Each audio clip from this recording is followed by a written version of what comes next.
Je vous retrouve aujourd'hui pour l'épisode 54 de notre podcast qui est consacré à l'enquête publiée par la Journée nationale de l'audition sur la santé auditive des enfants, intitulée Petites oreilles, grands risques, état des lieux de la santé auditive des enfants.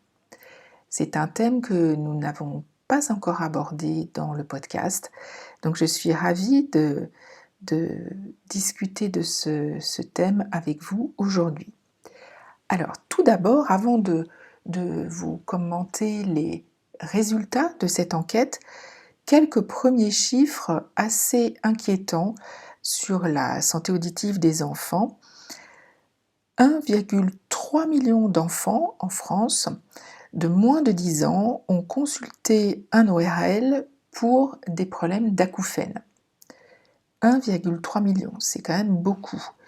Et 660 000 enfants ont des pertes auditives en France, moyennes à sévères. Donc l'audition des jeunes enfants, c'est ce que révèle l'enquête IFOP-JNA, qui sera publiée le 9 mars prochain, est vraiment une question de santé et un point à évoquer parce que la santé auditive des enfants est en danger.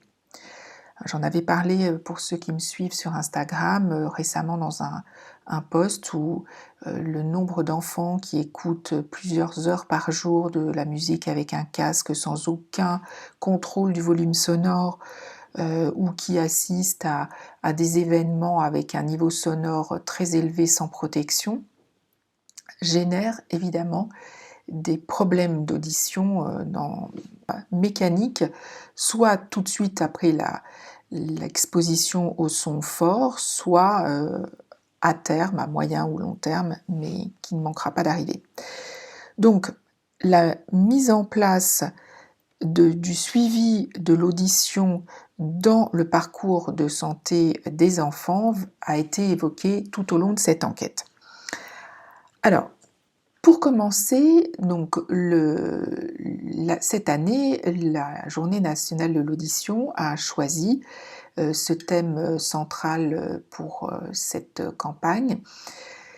Et donc il y a eu des questionnaires qui ont été établis et qui vont nous donner les résultats en fonction donc des personnes qui ont répondu à cette enquête qui a été menée en janvier et février 2023. Donc c'est très récent.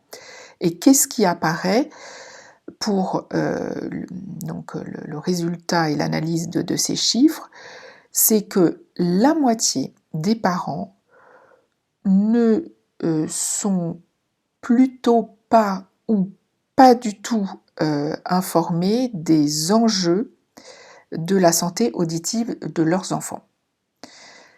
Et ce sont souvent, ça c'est le deuxième point que j'ai relevé pour résumer, ce sont souvent les enfants eux-mêmes qui alertent leurs parents, ce qui va générer un rendez-vous avec l'ORL et malheureusement pour les enfants qui signalent des troubles de l'audition, il va être détecté à l'occasion de ce rendez-vous chez l'ORL une perte auditive. Donc, c'est quand même assez inquiétant que, en amont de la plainte de l'enfant, personne, ni à l'école, au collège, au lycée ou dans l'entourage, ne se soit rendu compte de ces problèmes.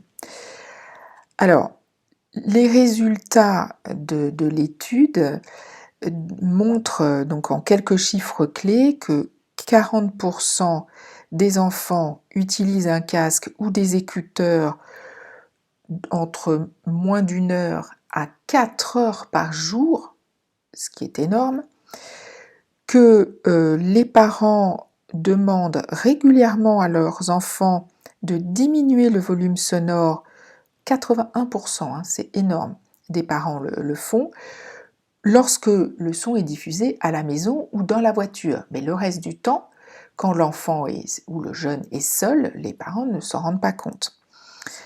Et donc la protection des oreilles, de l'audition, n'est quasiment jamais évoquée. Et alors le point le pire que moi j'ai relevé, enfin qui m'a le plus quand même interpellée, c'est que la protection des oreilles, de l'audition lorsque les jeunes vont en concert, donc là c'est plus pour des enfants, des jeunes un petit peu plus âgés, cette protection n'est quasiment pas proposée par les familles, par les jeunes entre eux, et donc là c'est vraiment une question de santé publique, puisqu'on sait qu'une fois que les cellules de l'oreille sont détruites ou endommagées, elles ne peuvent pas se réparer. Donc il y a un niveau d'information qui est assez faible, que ce soit dans les familles, dans les écoles, dans les prises en charge. Alors les tout petits enfants à la naissance sont souvent testés pour s'assurer qu'il n'y a pas de troubles de l'audition ou de surdité, mais après, il n'y a pas de contrôle régulier. Donc on voit que la prise en charge médicale et les modes de vie qui ont forcément évolué vont générer potentiellement des troubles de l'audition.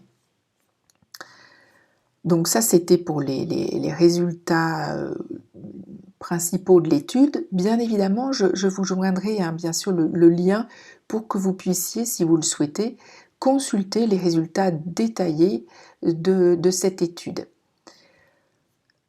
Ensuite, on a quelques chiffres clés qui sont aussi révélés par cette étude que je trouve assez intéressant.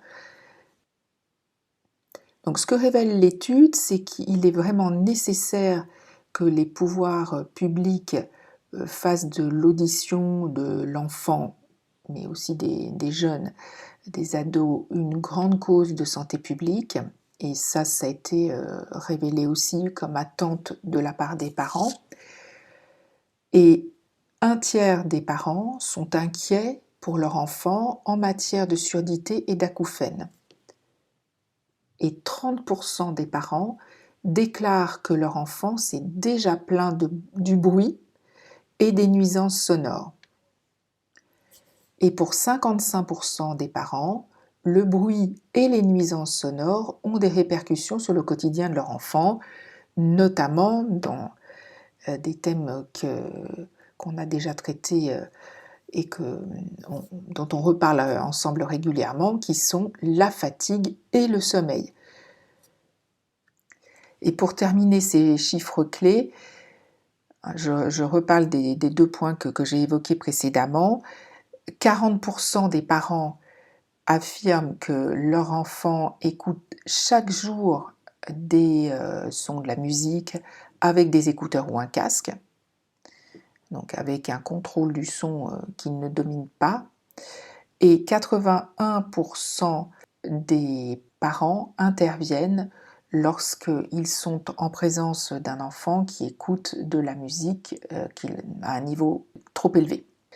Donc ça, c'était quelques chiffres clés. Et puis, si ça vous intéresse, donc l'étude est assez détaillée, vous verrez, c'est très bien fait, c'est très facile à lire. Vous pouvez peut-être aussi en parler avec vos enfants. Et pour les sophrologues, ça peut aussi vous servir pour en parler avec vos clients en séance. Et en bonus, sur le site de la JNA, vous avez des kits de prévention pour les enfants avec une vidéo intitulée Tes oreilles qui est plutôt destinée aux petits, aux jeunes enfants, des fiches pratiques sur le son et le bruit.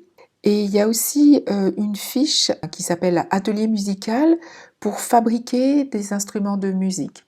Donc c'est assez ludique et ça peut permettre de discuter avec vos enfants ou vos petits clients, si vous avez des clients enfants en cabinet pour les sophrologues, de pouvoir évoquer cette problématique mais de façon ludique. Voilà, donc ça c'était le résumé de cette enquête qui est vraiment très novatrice parce que c'est la première fois qu'il y a une enquête sur l'audition des enfants et donc publiée à l'occasion de la Journée nationale de l'audition. Donc n'hésitez pas à en prendre connaissance. Je mettrai bien sûr le lien, que ce soit pour le podcast ou sur Instagram. Et puis, écoutez, je vous retrouverai avec plaisir pour l'épisode du mois d'avril avec le résultat d'une étude scientifique extrêmement intéressante qui sera décryptée par un chercheur qui nous aidera à comprendre l'intérêt de cette étude. Je vous remercie de m'avoir écouté encore aujourd'hui. Je vous retrouverai avec grand plaisir le mois prochain. En attendant, profitez de ce temps pour écouter des épisodes que vous n'auriez pas encore eu le temps d'entendre.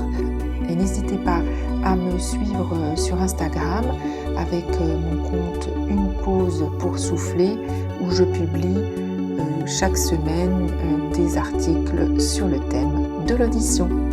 À très bientôt!